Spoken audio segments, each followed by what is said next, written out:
All right, let's jump right into this one. Today, we're unpacking a really powerful fable. It's all about a disabled lion named Shere Khan. Now, this is one of those classic tales that really sticks with you, you know?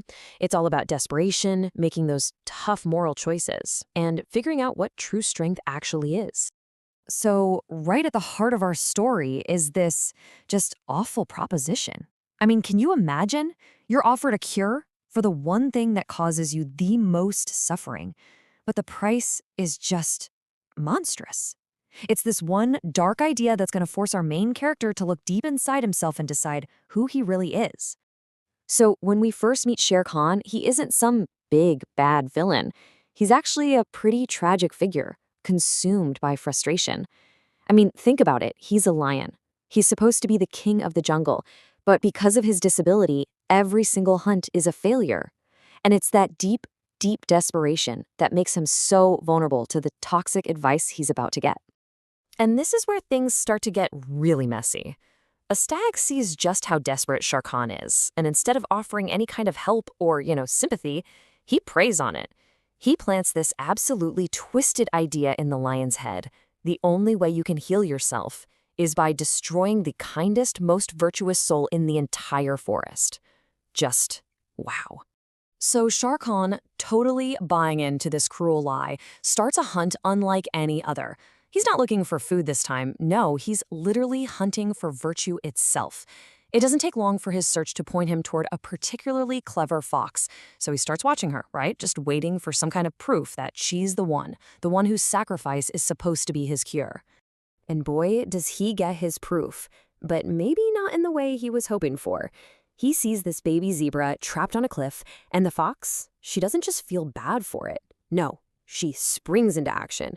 She shows incredible intelligence and leadership, getting all the other animals to work together to create a soft landing.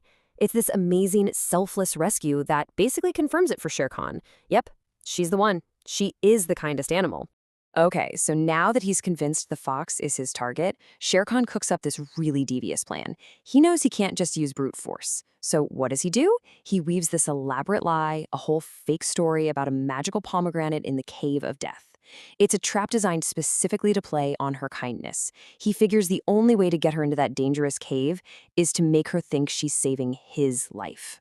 So picture this. Shere Khan is hiding in the shadows of this dark, scary cave, ready to pounce. And just as the fox enters, he overhears her praying. But she's not praying for her own safety, no. She's praying for him. She's asking God to give her the pomegranate so that he can be cured.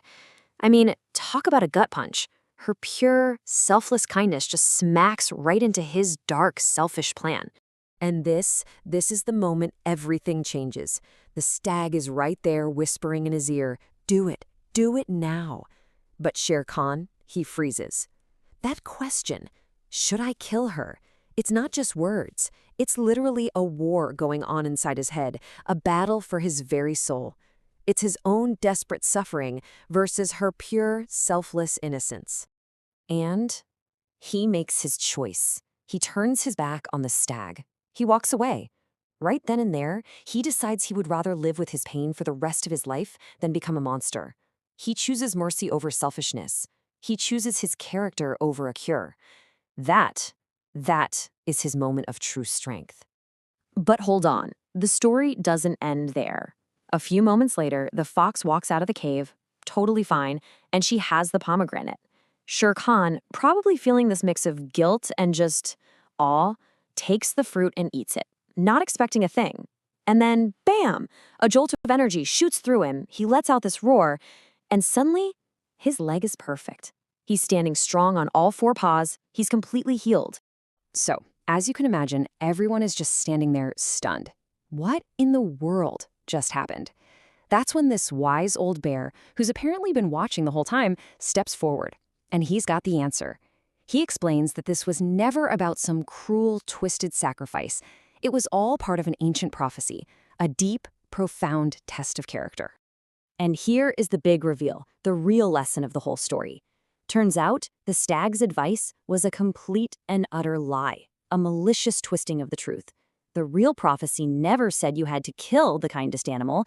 It said you had to be saved by an act of kindness from the kindest animal. But here's the kicker. The cure would only work if the lion proved himself worthy of it first, by making the right choice, by choosing mercy over murder. So in the end, everything falls into place exactly as it should.